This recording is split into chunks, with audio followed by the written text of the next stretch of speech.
Thank you for being here and spending a little time with this story.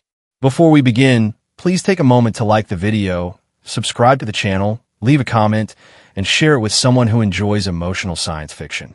This is a story about a small Earth port, a frightened family the galaxy called impossible, and one man who refused to let a living child be erased. Now, settle in, relax, and let us step into Harbor 9. The rain at Harbor 9 did not fall straight. It came in from the sea, pushed sideways by the wind, and struck the glass walls of the intake hall in long silver sheets. Outside, the landing pads shone under floodlights, and small civilian shuttles sat in rows like wet stones. Their engines ticked as they cooled. Their passengers moved through the port with blankets over their shoulders, stamped papers in their hands, and the tired silence of people who had spent too long between worlds. Grant Mercer stood near the inner gate with a cup of coffee gone cold in his hand.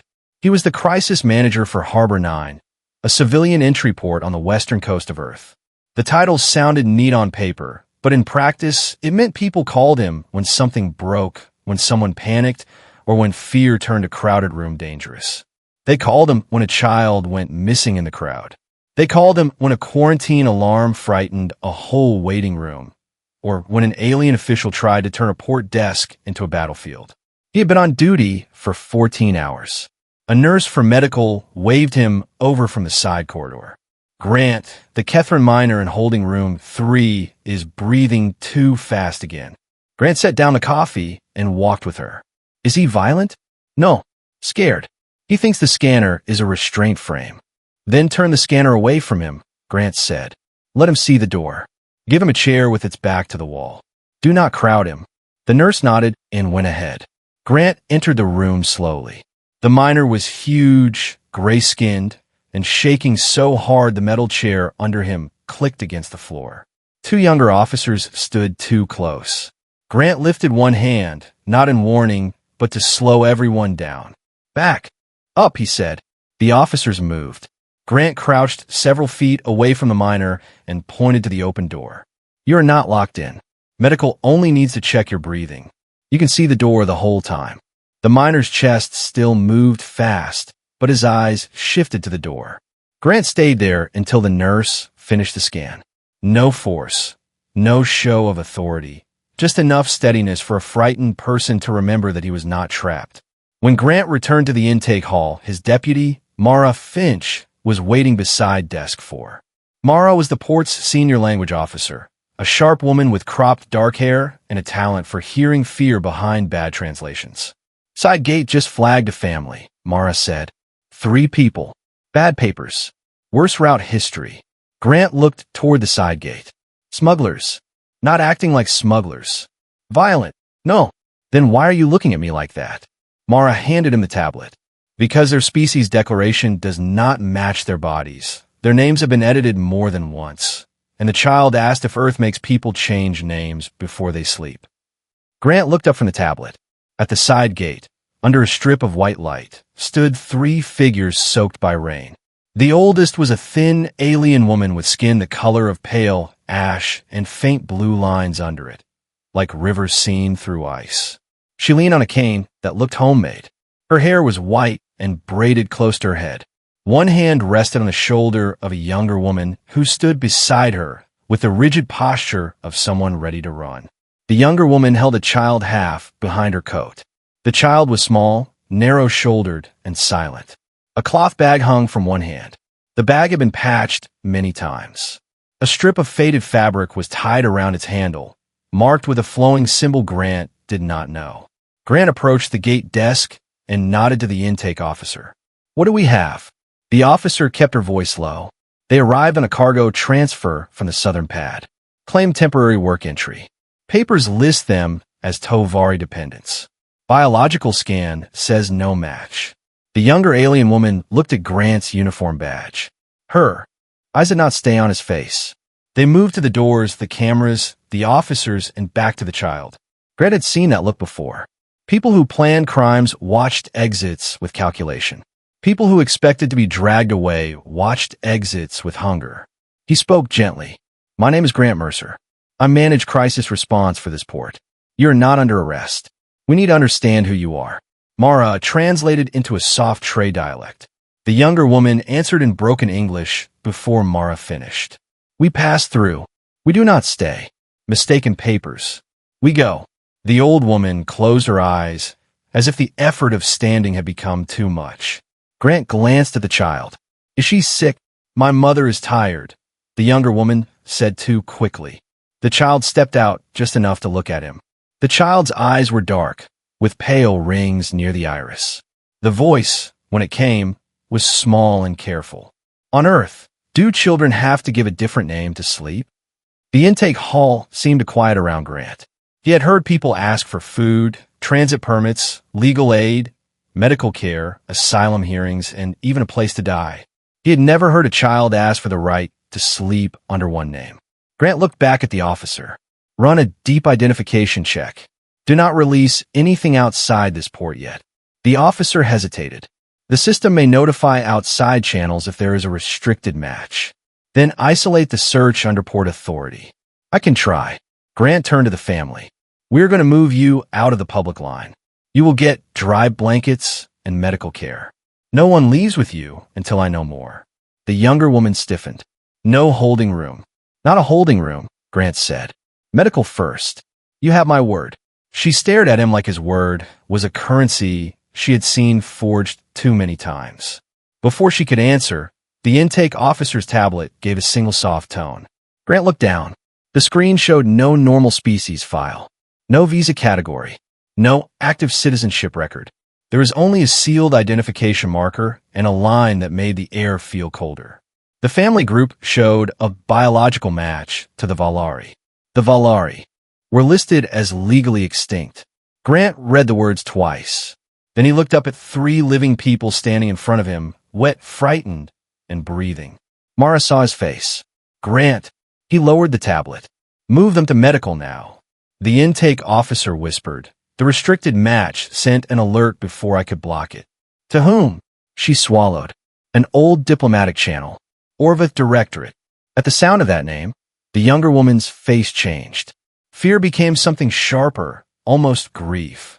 The old woman opened her eyes. We should have died before the gate, she whispered. Grant heard it without translation.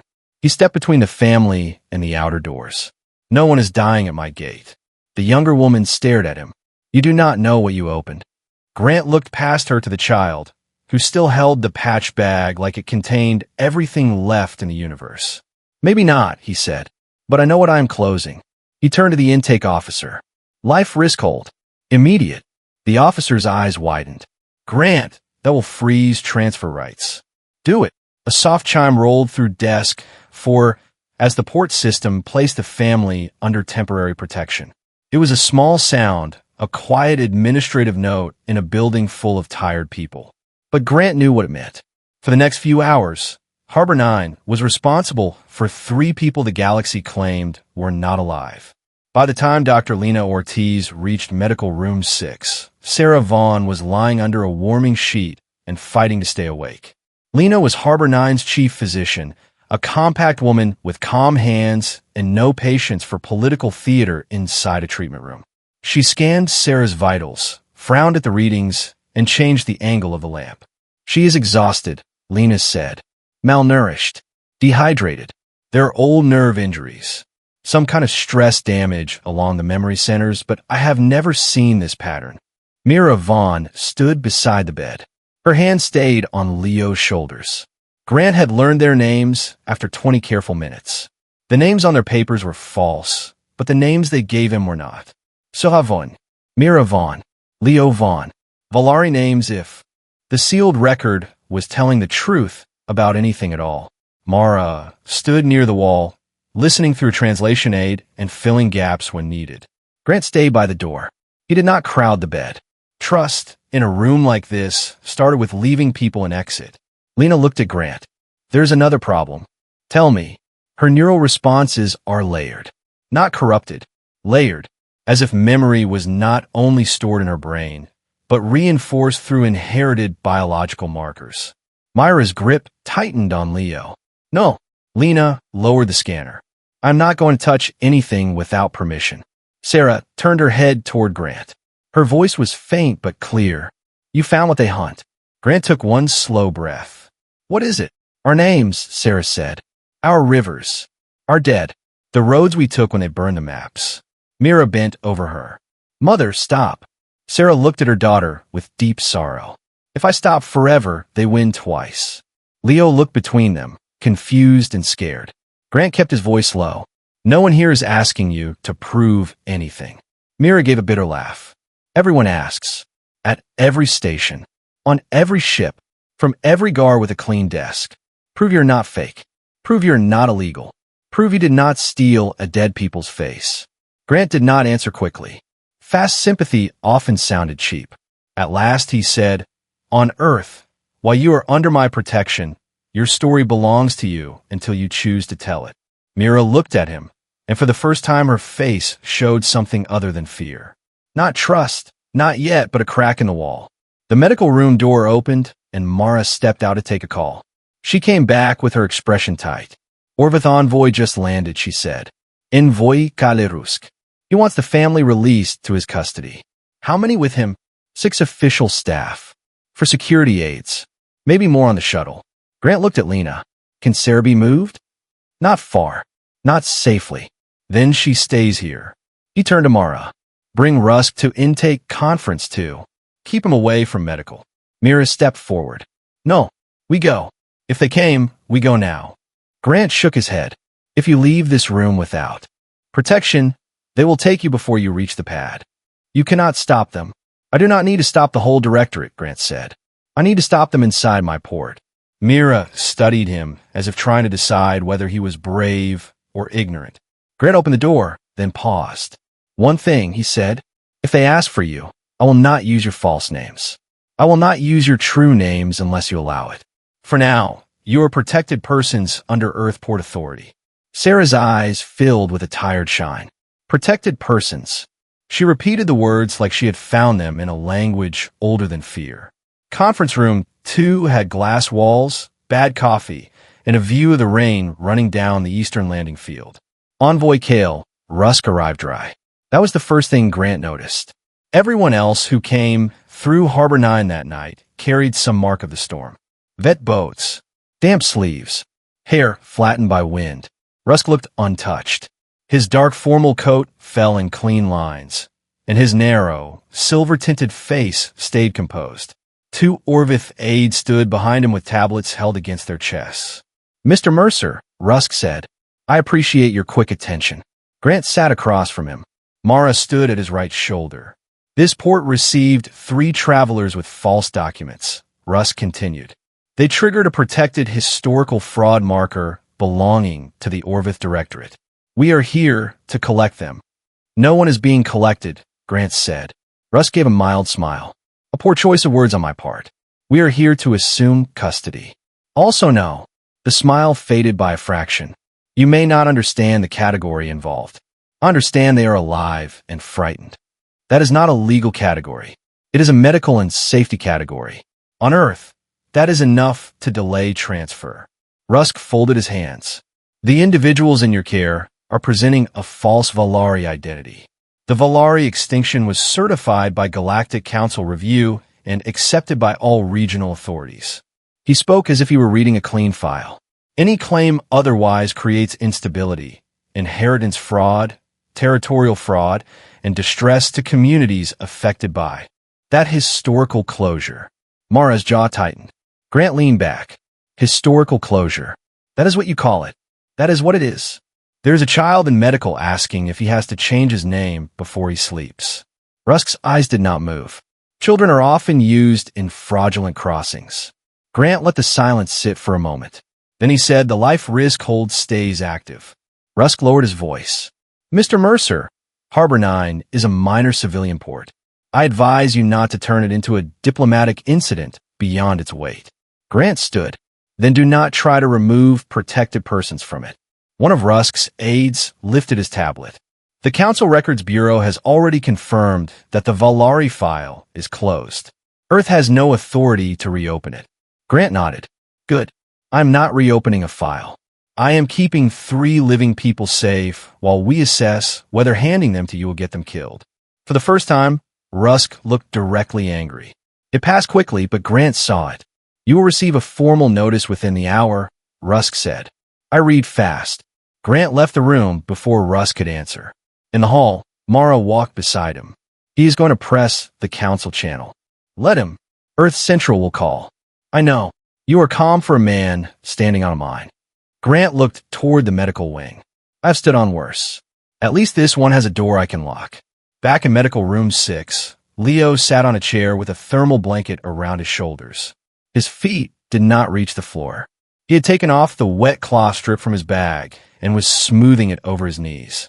Grant stopped near him. What is that? Leo looked at Mira first. She did not speak. It is a river name, Leo said.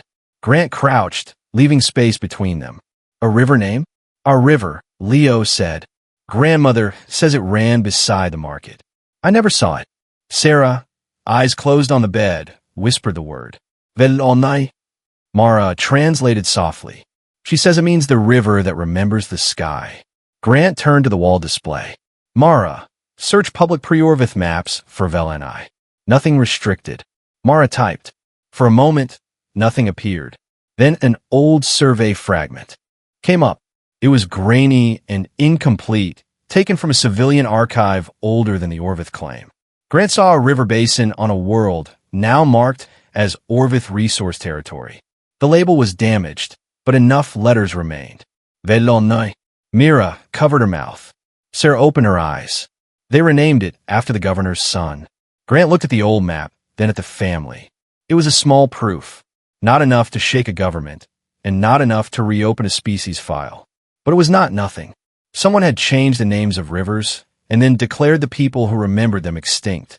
Grant felt an old memory rise in him, unwanted and sharp.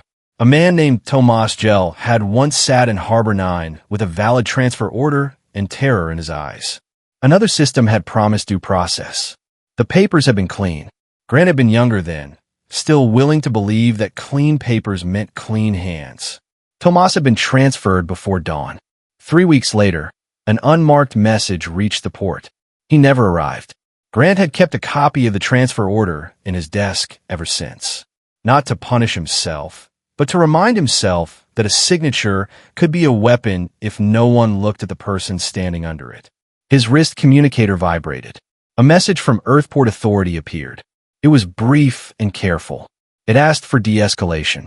It reminded him that Harbor 9's shelter status depended on interstellar cooperation. It did not order him to release the family. Not yet. Grant closed the message. Mira watched his face. They are already telling you to let us go. They are telling me to avoid a fire. And will you? Grant looked at Sarah, then at Leo, then at the strip of cloth with the river name. I will avoid one if I can, he said, but I will not put a child into one and call it peace. The first public broadcast hit the port feeds before midnight. Mara saw it first. The headline was not shouted, and that made it worse. It was clean, polished, and calm. A regional news service reported that Earth authorities were holding suspected identity fraud offenders tied to a closed extinction case. Orveth sources warned that false survivor claims could reopen old wounds and destabilize lawful settlements. Within minutes, messages began to arrive at Harbor 9. Some were confused. Some were angry. A few asked why Earth was protecting imposters. Others came from human citizens who had no idea what the Valari were, but knew what it sounded like when officials tried too hard to make scared people sound dangerous. In the intake hall, the passengers felt the change. People looked at the screens, then at the sealed medical corridor. A mother from another refugee group pulled her 2 children closer. Grant walked the hall once, slowly, so everyone could see he was not running. He spoke to staff in short, steady instructions. Keep food service open. No one sleeps near the outer doors. Move families with children away from the windows. If anyone asks, Harbor 9 is operating under normal safety hold. One young officer asked, is it normal? Grant looked at him. It is now. In medical, Sarah's condition worsened. Lena stood with Grant outside the room. She's holding back a seizure. I do not know how else to describe it. She looked through the glass at Sarah. Her memory centers keep reacting in patterns when she hears Valari words. It is like her body is trying to open something she has spent years keeping closed. Can she survive a full extraction? I would not call extraction in front of her, Lena said. And no, not safely. If she chooses to tell what she knows, we can monitor and slow the damage. We cannot promise she walks away whole. Grant looked through the glass. Mira was sitting beside Sarah now.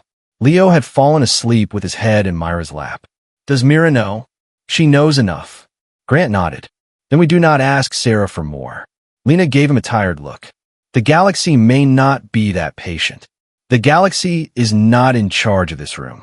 For almost an hour, Harbor 9 held. Then Grant noticed the camera delay. It was small. Most people would have missed it. A service corridor feed in the cargo wing lagged behind the others by 3 seconds. Then 5. Then it corrected itself. Grant stopped walking. Mara, he said into his communicator, pull cargo wing access log for the last 10 minutes. Her voice came back, working, quietly. He moved toward the emergency stairwell instead of the main hall. 2 port officers followed. Mara spoke again. Grant, cargo door 12 opened under a medical supply clearance. We expecting supplies? No. Grant's pace quickened. Lock cargo 12 and 13. Already trying. The system says manual override from inside. Grant did not curse. He saved breath for useful things. He switched channels. Lena, move the Vaughn family now. Use the West Service Hall. No elevators. Take Leo first. Lena did not ask why. Moving, Grant reached the stairwell door and drew the shock baton from his belt. Harbor 9 officers did not carry heavy weapons in public zones. A port was not a fortress, but it had tools for stopping people who ignored doors. The cargo wing smelled of wet metal and disinfectant. Grant signaled the officers to split. He knew the corridor map better than any intruder would. The medical supply route led toward the back of the clinic, but only if the pressure door stayed open. Grant took a maintenance panel off the wall and pressed his palm to the manual control. Port safety override, he said. Seal quarantine loop 3. A comm system voice began to speak. Grant cut it off. No public alarm. The first pressure door dropped at the far end of the hall. A figure in a gray suit turned the corner and froze. Not Orveth uniform. Not port staff. Too clean for cargo work. One hand went under his coat. Grant moved first. He struck the man's wrist before the weapon cleared fabric, drove him back into the wall, and locked the arm hard enough to make him drop the device. One of Grant's officers kicked it away. The second intruder appeared behind a rolling cart. Grant shoved the first man into him and hit the door release. The pressure door came down between them. No gunfire. No heroic flerish. Just 6 seconds of violence kept as small as possible. Grant pinned the first intruder to the floor. Who sent you? The man smiled through blood on his lip. No one. Grant leaned closer. Then no one is going to be upset when I hold you.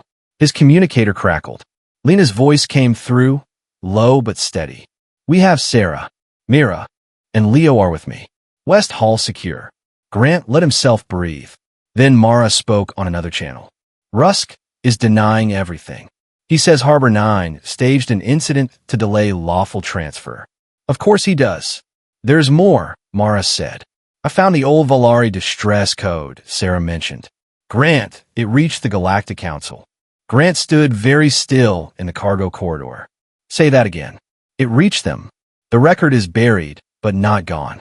It was received by the Council Records Bureau 12 years before the extinction closure. Grant looked down at the intruder under his knee, then toward the sealed door behind which Sarah was still alive. What happened to it? Mara's voice was quiet. They marked it unresolved. Then they sealed the species file anyway. Grant closed his eyes for 1 second. The mine under his feet had just become a crater. Before dawn, the rain eased into mist. Harbor 9 looked almost peaceful from the outside. Its lights glowed warm against the wet landing pads. Inside, every officer was awake. Rusk's diplomatic shuttle hovered above Pad 2 without permission to depart or advance. 2 more Orveth craft waited beyond the coastal beacon line. They did not cross into restricted Earth airspace, but they did not leave. Earthport Authority called Grant again. This time the face on the screen was Director Helen Shaw, the civilian official responsible for 6 Earth entry ports and all the trouble they attracted. She looked older than she had the last time Grant saw her. Grant, she said, I need a clear status. 3 protected persons alive.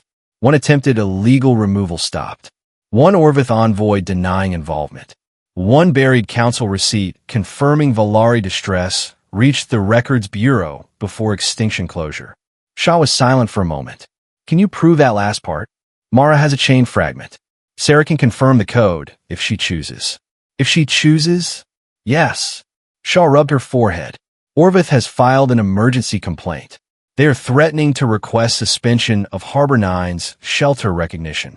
Grant looked through the office glass at the intake hall. A group of children from a medical transfer slept on folded blankets near the inner wall. A man with bandaged hands stared at the rain.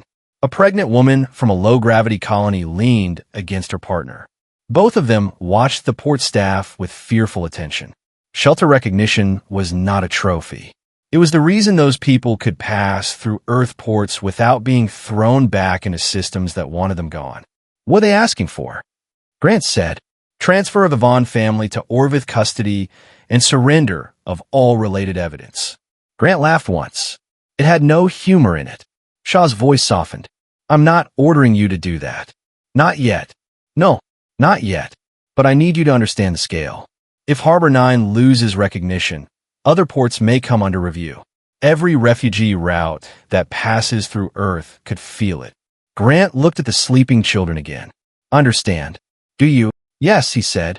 That is why I cannot hand over the first family who proves the system is willing to erase living people. Shaw held his gaze through the screen. Grant, do you have enough staff to hold the port? For a while. Do you have enough evidence to survive what comes next? Not unless Sarah speaks. And if she cannot? Grant did not answer.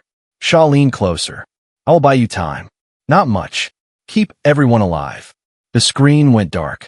Grant stood in the office for a moment with the weight of it pressing into his shoulders. Then he went back to medical. The Vaughn family had been moved to an older shelter room beneath the main clinic. It had no windows, thick doors, and a mural on one wall, painted years before by children waiting for transit. Earth trees stood beside alien moons in bright, uneven colors. Sorale on a portable bed. Her breathing was shallow. Mira stood when Grant entered. We should go. Grant stopped. Where? Anywhere away from your port. That is not an answer. It is the only one that does not destroy this place. Leo sat on the floor near the mural, holding the strip of cloth with the river name. He did not look up. Myra's voice shook, but she did not cry. You have others here. Sick children. Families. People waiting for the door you opened. If Orveth closes it, because of us, then we become the reason they suffer. Grant did not dismiss the fear. It was real. It was one of the cruelest things Orveth had done all night, making the victims feel responsible for the harm of those hunting them. If you choose to leave, Grant said, I will not lock you in. Mira looked startled. But I will not deliver you to them, he continued. If you walk out, I walk with you as far as I can. If you stay, I hold the door as long as I can. Sarah turned her head. And if your Earth tells you to stop, then Earth will have to say it while looking at who is behind me. Mira closed her eyes. You speak like standing is simple. It is not. Then why do you do it? Grant looked at Leo. Because I once trusted a clean paper more than a frightened man. He disappeared. I did not get to fix that, but I can refuse to repeat it. The room went quiet. Leo finally looked up. Did he have a name? Yes, Grant said. Tomas Gel. Do you remember it? Every day. Sarah's hand moved on the blanket. Mira took it. My daughter, Sarah said. I have carried our dead so you would not have to. But I carried them to give Leo a road back to himself, not another road away. Mira bent over her. You will die if you open it all. I will die if I do not. Only quieter. Leo stood. He walked to Grant and held out the cloth strip. My name is not Leo on the papers. Grant crouched. What is your name? The child looked at Mira. Myra's face broke, not loudly, but in the way of someone who had held a wall up for years and felt it shift. Leo is his true name, she whispered. The papers called him Len. Before that, Ilo. Before that, whatever the station clerk would accept. Leo looked back at Grant. I want Earth to use Leo. Grant nodded. Then Earth will use Leo. Dr. Lena entered with a tray of monitors. Her eyes moved from face to face and understood. Sarah, Lena said, if you do this, I can slow the damage. I cannot promise safety. So I smiled finally. No one has promised us safety for a long time. Promise me witness. Lena swallowed. That I can promise. Mara set up the recording chain. Not a courtroom feed. Not a political stage. It was a medical witness record with independent copies routed through Port Authority, Earth humanitarian channels, and 3 neutral press archives that Orveth could not erase with one order. Grant did not like making the family visible to the galaxy. But Mira gave consent. Sarah gave consent. Leo stood beside his mother and said he wanted his name in the record. Their story belonged to them. Above, Rusk sent his final notice. Mara read it aloud in the shelter room because everyone had the right to know what was coming. Orveth Directorate demands immediate surrender of fraudulent Valari claimants and all biological evidence attached to the claim. Failure to comply will result in a petition to suspend Harbor 9's shelter recognition and review Earth participation in regional humanitarian transfer routes. Leo whispered, biological evidence means grandmother. Mira pulled him close. Grant looked at the door. Not to us. Sarah began with a river. Her voice was thin at first. She said the name Vel Anai, and the monitors near her bed trembled with strange patterns of light. Lena adjusted the dampeners. Mara repeated the name in English, then in the trade dialect, then left the Valari sound intact. Sarah spoke of the market beside the river where Mira had been born. She spoke of cloth awnings red with dust, of bells made from shell, and of children running under the bridge after rain. She named the bridge. Mara checked the old map fragments, and the name matched a damaged civilian survey. Sarah spoke of a school where children learned the first song of return. She sang 3 lines. Her voice cracked. Leo sang the 4th before anyone asked him to. Mira covered her mouth, but she did not stop him. Sarah spoke of the day Orveth survey ships arrived with promises of protection and census aid. She spoke of the new registries, the new categories, and the way Valari names were marked as temporary, then disputed, then invalid. She spoke of villages moved for safety and never allowed to go home. She spoke of families told to sign relocation papers in languages they did not read. Her breathing worsened. Lena touched her shoulder. Slowly. No sera whispered. They were slow. That was how they killed us. She gave the first distress code. Mara entered it. Grant watched the system search through buried archives. The code matched. Sarah gave the second. Then the third. The screen showed receipt markers from a Council Records Bureau relay. Each one had been received. Each one had been marked for review. None had been answered. Grant felt the room change. It was not shock. Shock was too simple. It was the heavy recognition that the family had not been failed by an accident. They had been placed in a drawer and left there. Sarah's hand clenched around Myra's. The last code, Sarah said. The day they closed us. Lena looked at Grant. Her pulse is dropping. Mira leaned close to her mother. You do not have to. Sarah looked at Leo. Yes. Ido. She spoke the last code. Mara's hands shook as she entered it. The archive returned a sealed record, partially broken open by the matching codes and Earth Emergency Witness Authority. It showed a council receipt, an Orveth territorial petition, and a closure note that classified the Valari as functionally extinct for purposes of inheritance, settlement, and resource administration. Functionally extinct.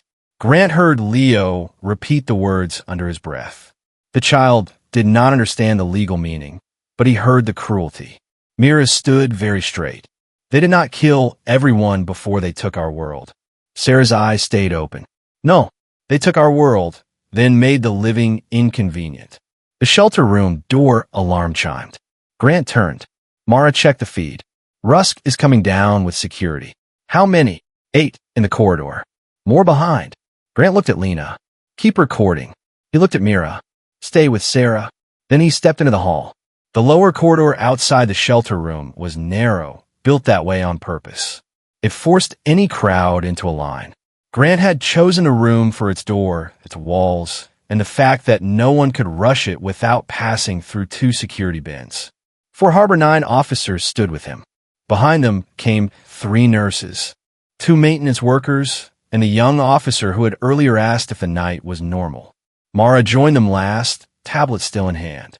At the far end of the corridor, Kale Rusk appeared with his security aides. "This has gone far enough," Rusk said. Grant did not raise his voice. "It went too far before they reached my gate. You are obstructing lawful recovery of fraudulent evidence. There are 3 protected persons in that room. There is 1 unstable biological archive, 1 adult accomplice, and 1 minor being used to support a false claim." Grant stepped forward 1 pace. "You do not get to rename them in my corridor." Rusk's aides moved. Grant lifted his hand, and the port officers locked shields. They were not military shields. They were crowd shields, transparent and scratched from years of ordinary port work. They looked almost small against Orveth diplomatic armor. But the corridor was narrow, and the people holding them did not move. Rusk's voice hardened. "Your shelter recognition will not survive this." Grant looked at him through the shield line. "Maybe not. Your career will not survive this." "Maybe not. Then what exactly do you think you are protecting?" From inside the shelter room, Sarah's weak voice came through the open medical channel. She was still speaking, still naming the dead, still giving the record what it needed. Grant heard Leo singing softly with her, keeping the old song steady when Sarah's breath failed. He looked back at Rusk. "A few more minutes," Grant said. Rusk frowned. "What?" "That is what I am protecting." Rusk made a sharp gesture. One of his aides reached for a device at his belt. Grant saw the movement and acted before the device cleared its clip. He drove his shoulder into the shield line, closing the gap, and caught the aide's wrist through the opening. The device fell. A Harbor 9 officer kicked it back. Another officer locked the aide against the wall. The corridor erupted for 10 seconds. Orveth aides pushed. Harbor 9 staff held. Someone hit Grant across the jaw. He tasted blood but stayed on his feet. He used the wall, the shield edge, and the cramped space to keep the fight small. No shots were fired. No panic spread. No one reached the room. "Hold the line," he said. Behind him, the young officer's voice shook but did not break. "Holding." Then Mara shouted from the shelter doorway. "Grant, the record is copied. It is out." The corridor went still, 1 person at a time. Russ heard it too. For the first time all night, the Orveth envoy looked less than composed. Grant wiped blood from the corner of his mouth. "Now we can talk about lawful records." Rusk stared at him with open hatred. Grant did not care. Inside the room, Sarah had stopped speaking. Grant turned and went back through the door. Lena was working over Sarah with fast, controlled movements. Mira held her mother's hand. Leo stood frozen beside the bed. "Is she alive?" Grant asked. "Yes," Lena said. "Barely. She needs rest, not history." Sarah's eyes moved toward him. She could not lift her head. "Did it go?" she whispered. Mara came to the bedside. "It went. Earth channels. Notre archive. Humanitarian court monitors. Independent press. Orveth cannot pull it back." Sarah closed her eyes. 2 tears ran toward her hairline. Mira bent over her and spoke in Valari. Grant did not understand the words, but he understood the tone. Daughter to mother. Survivor to witness. Love braided with anger. Leo touched the cloth strip to Sarah's hand. "I sang the 4th line," he said. Sarah smiled without opening her eyes. "Good. I was tired." The first council response came 3 hours later, after sunrise. It did not sound like justice. It sounded like damage control. The Galactic Council emergency liaison acknowledged receipt of new evidence concerning the Valari closure. The Records Bureau announced a temporary review. Orveth's emergency transfer demand was paused, pending verification. Paused. Grant almost laughed at the word. A whole people had been buried, and the first official mercy was only a pause. But a pause was enough to stop the hand reaching for the family. By mid-morning, Earthport Authority sent a formal order of protection for the Vaughn family. Director Shaw appeared on the main screen in Grant's office. Her face was pale with exhaustion, but her voice was steady. "Harbor 9 shelter. Recognition remains active," she said. "For now, Earth is filing an objection to Orveth's transfer demand." "For now," Grant said. "For now is what we have before permanent," Shaw replied. "You held long enough for the evidence to leave the room." That mattered. Grant looked out at the intake hall. People were still waiting. Children still slept on blankets. Staff handed out breakfast packs. The port had not become a battlefield. It had become something harder to dismiss. A witness. What about Rusk? Grant asked. His authority to remove the family is suspended. That is not the same as justice. No, Shaw said, but it is the first locked door between him and them. Grant accepted that. He had spent his life working with first locked doors. He went down to the shelter room just before noon. The rain had stopped. Gray light came through the upper windows of the clinic hall. The mural in the shelter room looked brighter now, the painted trees and moons childish and stubborn. Sarah slept under warm blankets.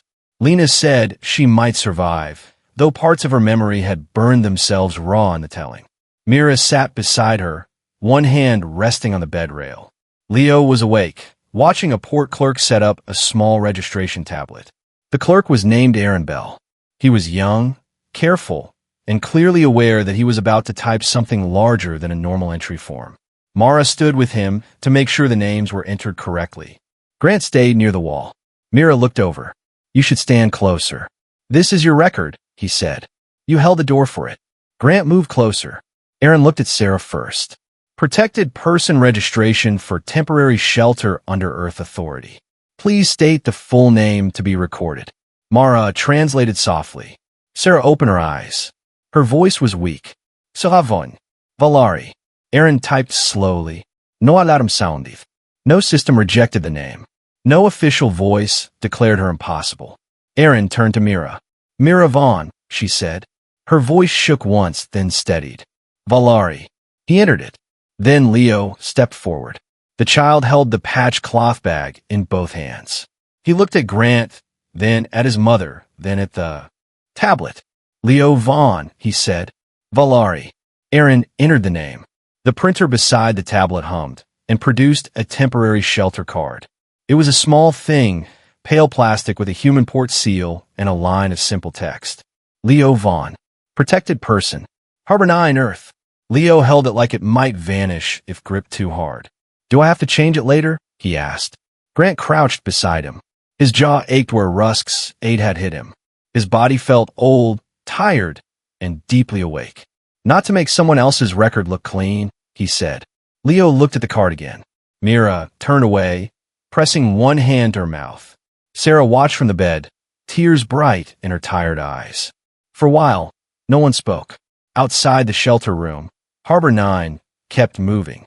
Flights were delayed. Forms were corrected. Breakfast trays were carried away. A cleaning crew mopped rainwater from the side gate where the family had first entered. The ordinary work of a port returned, and somehow that made the moment stronger. Earth had not saved the Vaughn family with a statue or a victory speech. Earth had saved them with a locked door, a medical bed, a clerk who typed the right name, and people who refused to let a living child be filed as impossible. Mara's tablet chimed. She frowned, checked the source, and went still. Grant looked over. What is it? A signal, Mara said. From Orveth? No. She listened through her earpiece. Her face changed. Mara. She turned the speaker on. At first there was only static. Then a voice came through, thin and distant, speaking a language Grant had only heard in fragments from Sarah. Mara's hand rose to her mouth. Mira stood so fast her chair slid back. Sarah opened her eyes. The voice repeated a phrase. Mara translated, though everyone in the room already understood from the way Mira started to cry. They say they heard the river name. Another signal arrived before anyone could answer. Then another. Different sources. Different distances. Same broken path through old relays and hidden channels. Voices that had stayed silent because silence had kept them alive. Voices that had heard one family use a true name on Earth and decided for the first time in years to answer with their own. Leo moved closer to the speaker. Are they Valari? Mara nodded. Yes. The first voice returned. It was weak, but clearer now. Sarah whispered the words along with it. Mara translated for Grant. We're still here. The room did not erupt. No one cheered. The moment was too fragile for noise. Grant looked at Sarah, at Mira, at Leo with his shelter card in his hand, and then toward the hall that led back to the gate. Harbor 9 was small. Its walls were scratched. Its staff was tired. Its authority had nearly been crushed before breakfast. But its door was still open. Before he returned to the intake hall, Grant stopped at his office and opened the old file he had kept for years. Tomas Gel's transfer order still sat in the private archive, clean and complete. Every line had been signed by someone who had sounded reasonable at the time. Grant had never shown it to anyone at Harbor 9. He had never needed to. The file was not proof of a crime the way Sarah's memory was proof. It was only proof of his own failure to ask one more question when a frightened man had begged him to. He looked at it now, then closed it. Mara stood in the doorway. "You all right?" "No," Grant said. She nodded, accepting the answer without trying to soften it. He turned from the screen. "But I know what has to happen next. Every port desk gets a new rule. If a record says a living person cannot exist, the record is treated as the emergency, not the person." Mara gave a tired smile. "That will make Records Bureau furious." "Good. They can file that under alive." For the first time since the family arrived, Mara laughed. It was brief, almost broken, but real. Grant looked back toward the clinic. "Make sure the staff hears it from us first. No one in this building is to speak of the Vaughn family as a case, a fraud marker, or biological evidence. They are people under shelter. I will tell them. And Mara," she paused, "when those other Valari signals come in, no one pushes them to identify themselves faster than they can bear. If they stayed hidden this long, fear kept them alive. We do not punish them for that." Mara's expression softened. "Understood." Grant left the office with his old failures still behind him, but no longer leading him. Grant walked back to the intake hall, near the side gate where the family had arrived in the rain. The floor had dried. The storm clouds had begun to break over the sea. Beyond the glass, the landing pads shone in the pale morning. Director Shaw called again, but Grant let it ring twice before answering. He watched a new shuttle descend through the clouds. Another group of travelers would come through. Some would have good papers. Some would have bad ones. Some would tell the truth. Some would lie because the truth had become too dangerous to carry openly. That was the work. Not glory. Not conquest. Not a speech before the council. A door. A person willing to stand beside it. And a world behind him that, when the cost came due, did not look away fast enough to pretend it had not seen. Grant answered the call. Before Shaw could speak, he said, "Harbor 9 is ready for the next arrival." Behind him, in the shelter room, the voices of the Valari kept coming in, one by one, across the cold machinery of a galaxy that had declared them gone. They were not gone. They had found Earth. And for the first time in many years, they said their names where someone would write them down. In the end, Grant Mercer did not save the Valari because it was easy. He saved them because a living child was standing in front of him, and an entire galaxy had decided that child was more convenient as a memory. Earth did not win that night with warships, threats, or grand speeches. It won by keeping one door open when every powerful system wanted it closed. And somewhere beyond the official maps, other voices began to answer. Quiet voices. Hidden voices. Voices that had been told they no longer existed. For the first time in years, they had somewhere to call. And that is what made Earth different. Not because humanity was perfect, but because when the galaxy erased the helpless, humanity still remembered how to say, "Come in. You are alive here." If this story moved you, please take a moment to like the video, share it with someone who loves meaningful science fiction, and subscribe to the channel for more stories about humanity, courage, and the lives the galaxy tried to forget. Your support helps these stories reach more listeners. Thank you for spending your time here. And until the next story, may you always find a door open when you need one most.